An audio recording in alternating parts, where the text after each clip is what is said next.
નમસ્કાર, આપ જોઈ રહ્યા છો જનસાક્ષી ન્યૂઝ। નજર કરીએ આજના મુખ્ય સમાચારો પર। રાષ્ટ્રીય કાનૂની સેવા સત્તા મંડળ નવી દિલ્હી, ગુજરાત રાજ્ય કાનૂની સેવા સત્તા મંડળ અને ભરૂચ જિલ્લા કાનૂની સેવા સત્તા મંડળ અને અંકલેશ્વર તાલુકા કાનૂની સેવા સત્તા મંડળના સંયુક્ત ઉપક્રમે અંકલેશ્વર કોર્ટ સંકુલ ખાતે એડિશનલ ડિસ્ટ્રિક્ટ જજ SD પાંડે સાહેબની અધ્યક્ષતા હેઠળ 2025ના વર્ષની પ્રથમ રાષ્ટ્રીય લોક અદાલતનું આયોજન કરવામાં આવ્યું હતું। આ લોક અદાલતમાં મોટર અકસ્માત, વળતર કેસ, સમાધાન લાયક ક્રિમિનલ કેસો, દીવાની દવાઓ, ફોજદારી કેસો તેમજ મેટ્રિમોનિયલ કેસો સાથે DGVCL અને બેંકો સહિતના વિવિધ કેસો મળી કુલ 3292 જેટલા કેસો મૂકવામાં આવ્યા હતા। કોર્ટ સંકુલમાં લોક અદાલતનો લાભ લેવા માટે ભારે ઘસારો જોવા મળ્યો હતો।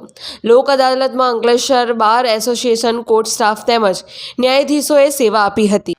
આ વર્ષની પહેલી લોક અદાલત નેશનલ લોક અદાલત રાખવામાં આવેલ છે, જેમાં matrimonial dispute, money suit, MSCP, electricity, negotiable instrument act વગેરે કેસો રાખવામાં આવેલ છે, તેમજ કમ્પાઉન્ડેબલ ક્રિમિનલ કેસીસ પણ રાખવામાં આવેલ છે। આમાં ટોટલ 3292 કેસ આજની તારીખે હાથ ઉપર લેવામાં આવેલ છે, જેમાં મહત્તમ ફેસલ થાય એવી શક્યતા રહેલ છે।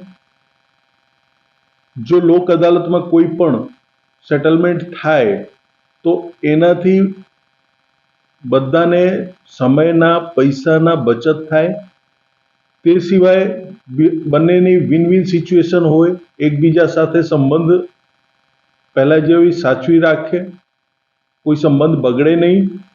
અને એટલા માટે તમામ જનતાને હું આહ્વાન કરું છું કે અંકલેશ્વરની તમામ જનતા આ લોક અદાલતમાં મહત્તમ ભાગ લઈને નિરાકરણ કરાવે। પિન્ટુ મોદી, જનસાક્ષી ન્યૂઝ, અંકલેશ્વર।